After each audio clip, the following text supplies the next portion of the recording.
तर राज्याचे उपमुख्यमंत्री या निवडणुकीत त्यांनी फॉर्म भरलेला आहे. का गरज वाटली त्यांना फॉर्म भरायची? आमच्या शुभेच्छा त्यांना मुख्यमंत्री व्हायला, पण त्यांनी माळेगाव कारखान्यात फॉर्म भरला.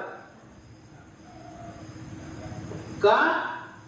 त्या मागील संचालक मंडळाची 5 वर्षातली कारकीर्द केलेलं कामकाज इतकं चुकीचे की ते संचालक मंडळ काही करू शकत नाही, जनतेच्या समोर जाऊ शकत नाही. मध्ये 3600 रुपये भाव दिला, गावोगावी बैठका घेतल्या, लोकांनी बैठका त्याच्या उधळून लावल्या. अशा पद्धतीचं कामकाज त्यांनी केलं आणि माळेगाव कारखान्याची आर्थिक अवस्था डबघाईला आणली.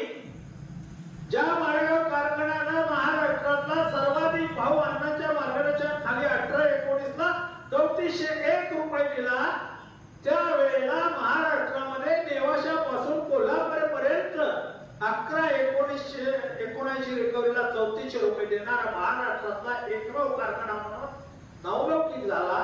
त्या कारखान्याची उंची इतक्या मोठ्या जागेवर नेऊन ठेवली होती अन्नाच्या मार्गदर्शनाखाली. त्या कारखान्याला आजची अवस्था इतकी चुकीची करून ठेवलेली आर्थिक अवस्था. मित्रांनो, काय सांगायचं तुम्हाला? कधी नव्हता तेवढं चुकीचं कामकाज या संचालक मंडळ करून राहते. माळेगाव कारखान्याची डिस्कवरी झालेली आजच्या वेळेला 42 वर्ष झाली. 40-42 वर्ष. गेल्या 40 वर्षात कधीही डिस्कवरीवर आम्ही प्री सीजनल लोन कर्ज काढलं नव्हतं.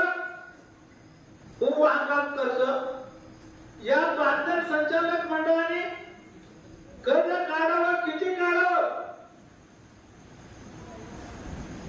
यांनी त्या डिस्टरीची किंमत 31, 32, 33 कोटीच्या पुढे नाही. त्या 33 कोटीच्या डिस्टरीवर 100 कोटीचं कर्ज काढले. कशाला म्हणतात 100 कोटी?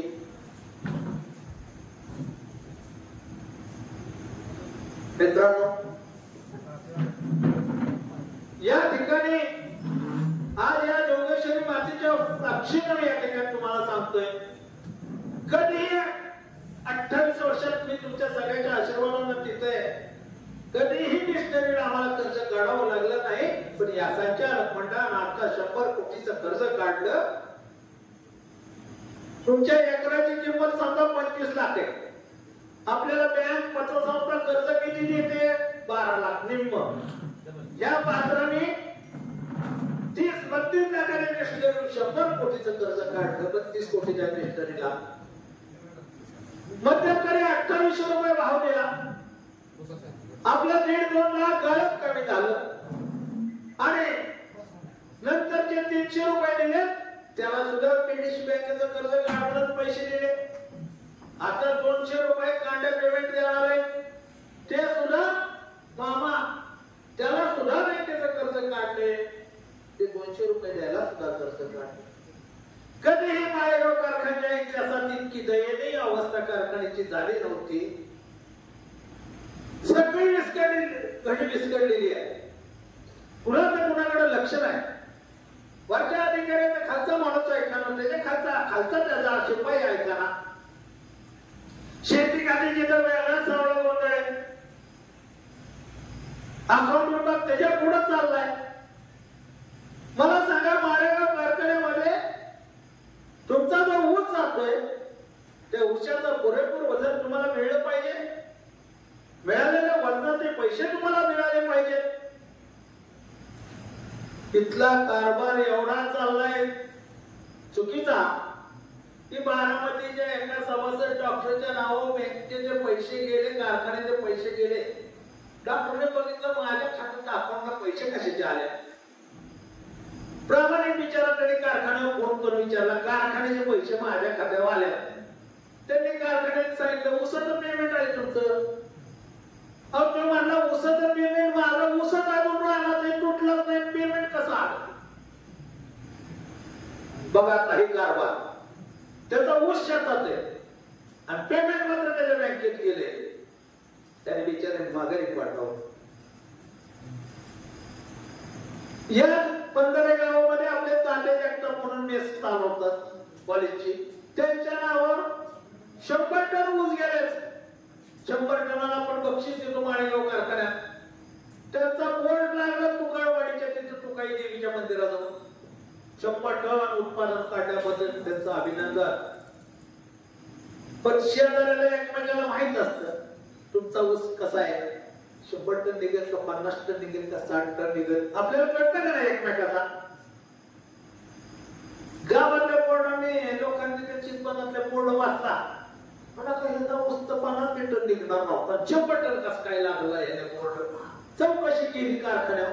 बघितलं माहिती घेतली तर 30 गजच वजन त्यांच्या नावावर आले आणि म्हणून यांचं 100 टन निघते. चौकशी केल्यानंतर त्यांनी तो बोर्ड काढून ठेवला. म्हणजे कुणाचं वजन कुणाच्या नावावर जाईल हे आता माळेगाव कारखान्यात शाश्वती राहिली नाही बाबांनो. आपण कधी बघतो गाड्या माझ्या एवढ्या गेल्या 15 गाड्या गेल्या. 15 गाड्याचं वजन बघतो का. दररोजच्या दररोज स्लिप यायला पाहिजे का नाही. वजन मोबाईलवर यायला पाहिजे. काही वेळेला येतं काही वेळेला येतच नाही. एका शेतकऱ्याच्या 6 ट्रेलर भरून गेल्या. त्याच्या नावावर 5 ट्रेलरचं वजन आलं. 6वं ट्रेलरचं वजनच मामा मिळलं नाही. तो शेतकरी आला कारखान्यात. माजी संचालक पोपटदादा तावरे तुम्ही सगळे ओळखता त्यांना सांगलीचे. ते आले कारखान्यामध्ये माझे 6 ट्रेलर आले वजन तर 5 ट्रेलरचं का. तेवढे साहेब काय झाले नेमकं. 4 दिवसांनी तपास लागला आणि 6वं ट्रेलर त्यांना योगेश देता आला. 15 दिवसांनी ते कारखान्यावाले मधल्या काळात म्हणजे मला 6वं ट्रेलरचं वजन मिळलं. पण हे कोणी केलं त्याला तुम्ही काय शिक्षा केली. काही नाही. तुमच्या लक्षात आलं नाही ना माझं वजन किती आलं. माझ्या गाड्या बरोबर आहेत का नाही हे तुम्ही तपासलं नाही तर तुमचं घामाचा दाम दुसऱ्याच्या कुणाच्या तरी नावावर जातोय. असला हा गंधान कारभार माळेगाव कारखान्यात चालू झालाय बाबा. जाऊ द्यायचं का तुमचा ऊस दुसऱ्याच्या नावावर. जाऊ द्यायचं म्हणजे तुम्ही हा 2 दिवस कष्ट करणार. तुमच्या कच्च्या बच्च्याचं ते दौलत दुसऱ्याच्या कुणाच्या नावावर जाते. असं कधीही माळेगाव कारखान्याच्या 68 वर्षाच्या इतिहासात झालं नव्हतं. अशा पद्धतीचा गंधान कारभार इथं चालू झालाय. काटकर नावाची चीजच नाही. एका संचालकानं वर्षात किती राजावर खर्च केलाय. लाखो रुपयाचा खर्च केलाय. आणि म्हणून अशा पद्धतीनं जर काम झालं तर ही कारखाना टिकेल का. माळेगाव कारखान्याच्या इतिहासात बघितलं लोकसभेच्या निवडणुका झाल्या विधानसभेच्या निवडणुका झाल्या कधी आपला कामगार बाहेर जात नव्हता. गेला तर अर्धी रजा टाकून हिराला जात होता तो.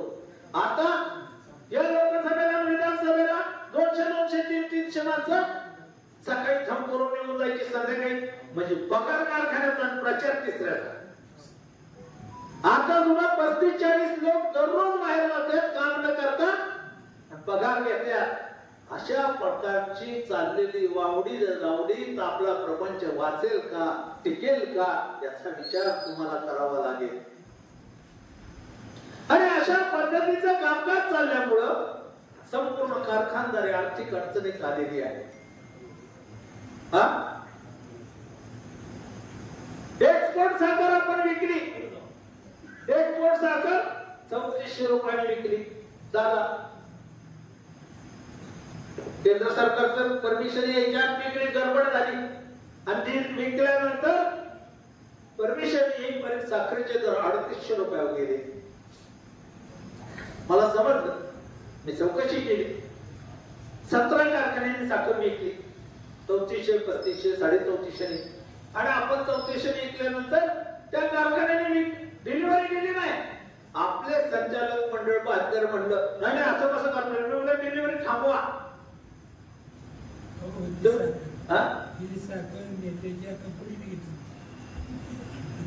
आता ती साखर कोणी घेतली त्याच्याच मंडळीने घेतली. आणि म्हणून ती साखर म्हणजे 3400 द्या, मी उद्या देऊ देणार नाही, डिलिव्हरी घेऊ नका एवढी ना सांगितलं. चेअरमनला सांगितलं, निरोप दिला. महाराष्ट्रात साखरेचे दर वाढलेले, आपण साखर कमी भावाने आम्ही देऊ देणार नाही. हा आमच्या शेतकऱ्याचा माल आहे, तो माल कमी भावाने आम्ही विकू देणार नाही. डिलिव्हरी घेऊ नका म्हटलं असताना 68,000 कोटी एका दिवसात डिलिव्हरी दिली या संचालक मंडळात. दुसऱ्या दिवशी मी सकाळी परत चौकशी केली, कारखाना सांगितलं एक पोताचं बाहेर गाडीच्या कारखान्याच्या काढलं तुम्ही 500 माणसांच्या दारात उपोषणाला बसतील. तेव्हा कुठं डिलिव्हरी थांबली. आणि बाबांना तीच साखर महाराष्ट्रातल्या सगळ्या कारखानदारांनी थांबवली. राष्ट्रवादी काँग्रेसचे अध्यक्ष आपली प्रमाणे जयंत पाटील, त्या जयंत पाटलांनी सुद्धा विक्री साखर विक्री न करता थांबवली. साखर संघाच्या अध्यक्षांनी ती साखर विक्री केलेली 3433 थांबवली. महाराष्ट्रातल्या 17 कारखाने थांबवले. आपले बांधर काही थांबवायला तयार नव्हते. ज्यावेळेला दम दिला होतं जाऊ देणार नाही तेव्हा थांबली. आणि मग ती साखर 2 महिन्यांनी म्हणे व्यापारी केस करल, अमुक करल, तमुक करून आम्हाला काय केस करायचे ते आमच्यावर. ती साखर बाबांना 3715 रुपयाने तीच साखर 3400 विकलेली साखर 3715 ने विकली. माळेगाव कारखान्याला 4.25 कोटी रुपये नफा झाला. त्याच्यात ज्यादा मिळाला. कशाला म्हणतात 4.25 कोटी? अशा पद्धतीचं चुकीचं धान कारभार माळेगाव कारखान्याच्या संचालक मंडळानं केलाय. आता हे सांगतात अण्णा 5 वर्ष नव्हते, मी 2 वर्ष नव्हतो, 2.5 वर्ष. ठीक आहे, कोरोनाच्या काळात मी गेलो नाही, कबूल करतो. मलाही कोरोनाचा त्रास झाला. आणि अशा वेळेला आमचं म्हणणं आहे आम्ही नव्हतो. ठीक आहे, ते ज्यांनी होते त्यांनी काय दिवा लावला? हा असा कारभार करून त्यांनी काय केलं? अण्णांनी आम्ही 5 लाख लिटरची इंटरनल प्लांट लावायचा म्हणून सांगतोय. त्यांनी 2,40,000 लिटरचा प्लांट लावायचा म्हणले. पहिला 90,000 आपला आहे, नवीन 100 केएलपीडी 1 लाख लिटरचा 1.5 लाखाने चालणार. पहिला 90 असा 2,40,000चा प्लांट लावायला त्यांनी प्लांट लावायचा निर्णय घेतला. आम्ही सांगत होतो, आम्ही चौकशी केली अण्णांनी, आम्ही वयसायला जाऊन चौकशी करून बघितलं आपल्या कारखान्याला आपण 5 लाख लिटर पर डेचा प्लांट लावू शकतो. पहिल्या 90, आता 410 म्हणजे 5 लाख लिटर. या सगळ्या खासगी कारखान्याने 5-6 लाखाचे ह्यांचे प्लांट आहेत. आपला माळेगावचा का लावायचा नाही? त्याच्यातनं सरकारकडनं पैसे रास्त मिळतात, सरकार खरेदी करते. आणि मग का नाही लावायचा? ते म्हणजे आपला प्लांट बारका आहे, आपल्याला स्टीम पुरत नाही, आपल्याला ऊस पुरत नाही, आपल्याकडे लागणार नाही. तुम्ही चौकशी करा. जयंत पाटलांचा राजाराम बापू सहकारी साखर कारखाना 7,000 टनाचा आहे. तिथं 410 लिटरचा प्लांट लागतो. आणि माळेगाव कारखाना 7,500 टनाने चालणारा 8,900 चालतोय आणि हिक्का मारणे लागत नाही. म्हणजे हा पराक्रम 155 कोटीचा प्लांट 2,40,000 लिटरचा आणि आपला 5 लाख लिटरचा प्लांट 195 कोटीचा 40-42 कोटीमध्ये डबल उत्पादन होत होतं. आणि आपल्या शेतकऱ्याला 800 रुपयापर्यंत अधिकचे पैसे टनाला ज्यादा मिळणार होते. बाबांनो काय यांच्या पोटात दुखत होतं? नाही लावायचा म्हणले. नेत्याच्या आदेशापुढे जायची ताकद नाही. नेत्याची प्रतिष्ठा आमच्या सभासदाच्या प्रपंचाच्या प्रतिष्ठेपेक्षा मोठी आहे. आणि म्हणून या संचालक मंडळाचं ते धाडस नाही. मित्रांनो, आपण सगळ्यांनी गावोगावी आणणार ठरवलं आणि गावोगावी जाऊन थांबवून तो प्लांट थांबवला. या मंडळीचा पराक्रम एवढा, त्याचं टेंडर काढून टाकलं. इतकं चुकीचं अरे का करताय? का माझ्या शेतकऱ्याला 2 पैसे मिळू देत नाही? खासगी कारखाना आणतात, उद्देशाचा एकच, माळेगावने अधिक भाव दिला की ह्यांच्या खासगी कारखान्याला 2 पैसे ज्यादा द्यावे लागतात. आपला स्वार्थ एवढा की आपल्या कारखान्याला आम्ही 15 ते 19 मध्ये 400 रुपये टनाला ज्यादा भाव दिला. हे तुम्ही त्याचे साक्षीदार आहात. प्रतिवर्षी आम्ही 400 दिला, सोमेश्वरला 200 द्यायला लावा लागला, छत्रपती द्यायला, इतर खासगी कारखान्याला द्यावा लागला. आपला स्वार्थ सभासदाला ज्यादा पैसे, आपला परमार्थ इतरांना ज्यादा पैसे 200 ज्यादा मिळत आहेत. नाही चालत ह्यांना. चालत. चुकीच्या पद्धतीच्या वल्गना, इथून चुकीची भाषणं आणि वेगळ्या आम्ही बोलतो ह्याच्यात एक खोटं असेल तर म्हणाल ते ऐकले नाही. आणि म्हणून सभासद राजा सांगावं, या निवडणुकीमध्ये आपल्याला आपला माळेगाव सहकारी कारखाना हा छत्रपती होऊ द्यायचा नाही. आपला सहकार, आपल्या वाडवडिलांनी उभा केलेला सहकार, आपण त्याच्या मालक आहोत. त्या कारखान्याचं मालकत्व आपल्या पुढच्या पिढीला, मुलाबाळांना सुद्धा अबाधित राहण्यासाठीची ही निवडणूक आहे. आणि म्हणून या निवडणुकीमध्ये तुम्हाला विचार करून मतदान करावं लागणार आहे. आता येणाऱ्या कामगार कारखान्याचे होते. कारखान्याला हाफ रिटेन्शन हंगाम बंद झाले की 8 दिवसाच्या आतापर्यंत येत होतो आपण. आता यांनी 2.25 महिने होऊन गेले तरी रिटेन्शन दिलं नाही. का तर पैसेच नाही द्यायला. संक्रांतीचा बोनस द्यायला पैसे नव्हते. 13 तारखेपर्यंत भोगीच्या दिवसापर्यंत पेमेंट केलं नाही. 14 तारखेला सुट्टी बँकेची होती. 14 तारखेला माझ्या माय मौल्या भांडी घासून बसल्या होत्या. संक्रांतीला काय करायचं, बिगर संक्रांत, बिगर सणाची संक्रांत गेली त्यांची. अशी अवस्था माळेगाव कारखान्यात कधी झाली नव्हती.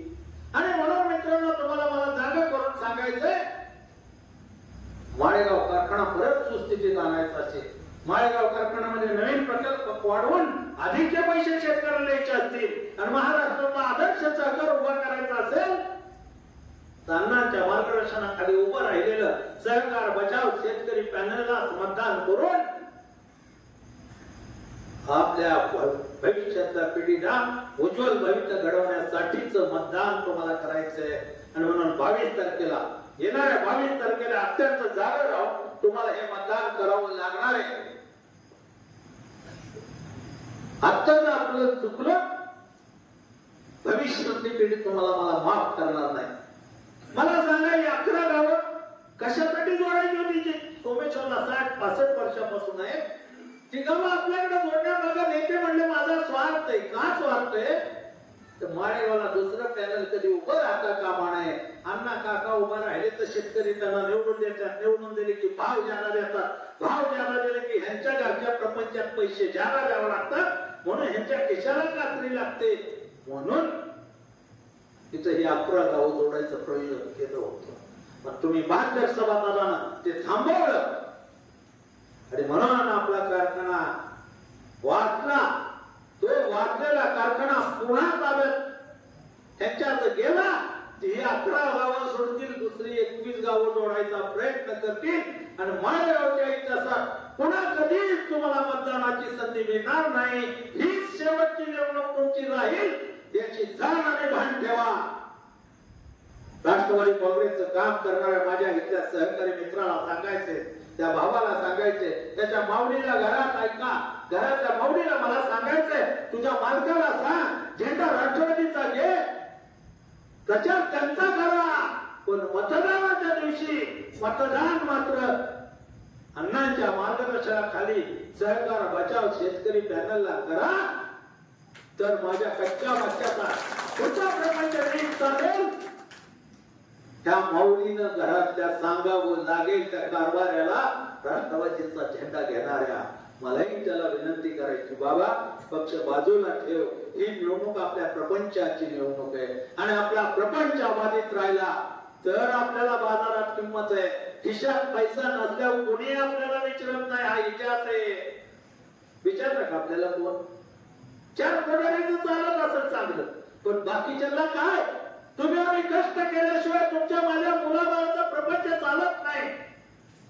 हे वास्तव आहे. या संचालक मंडळाचा पराक्रम, अनेक पराक्रम आहेत. अण्णा आपल्याला ते पराक्रम सांगतील. मी अधिकचा तुमचा वेळ घेणार नाही. आणि अशा पद्धतीनं चाललेलं कामकाज तुमच्या माझ्या आयुष्यात हे लक्ष्मीचं मंदिर उद्ध्वस्त करण्याचं काम हे संचालक मंडळ करू पाहतंय. ते करू द्यायचा का याचा निर्णय उद्याच्या निवडणुकीत तुम्हाला करायचा आहे. आणि महाराष्ट्राला दाखवून द्यायचा आहे माळेगावचा सभासद शून्य सभासद आहे. त्याला खरं म्हणजे काय ते कळतं, खऱ्याच्या मागे जायचं कळतं, कुठल्याही दबावाला न बळी पडता आज जाऊन योग्य पद्धतीनं मतदान करायचं. आणि मला सांगायचंय तुम्हाला, माळेगाव कारखान्यात 2 वेळा तुम्ही त्याच घडवला, त्याच्या वेळेला तुम्हाला अधिकचे पैसे देण्याचं काम केलं. पूर्वीच एकदा इतिहास अण्णांच्या काळात असा झाला, 92 साली अण्णांनी महाराष्ट्रात 250 पावणे 300 रुपयाचा दर होता. अण्णांनी 600 रुपये उसाला भाव दिला माळेगावच्या. आणि 15 ते 20 च्या काळात आपल्या संचालक मंडळाच्या काळात अण्णांच्या मार्गदर्शनाखाली 3401 रुपयाचा इतिहास महाराष्ट्रात घडवलाय. तुम्हाला चांगलं माहित आहे, आपले कारभारी कुणाला नेमल्यावर काटकसरीचा प्रपंच होईल, कुणाला नेमल्यावर माझ्या उसाचा चांगला भाव मिळेल, कुणाला नेमल्यानंतर मला काटकसरीचा प्रपंच होईल, हे वेगळ्या ज्योतिषाने तुम्हाला येऊन सांगायची गरज नाही. माझ्या ढाकळ्याचा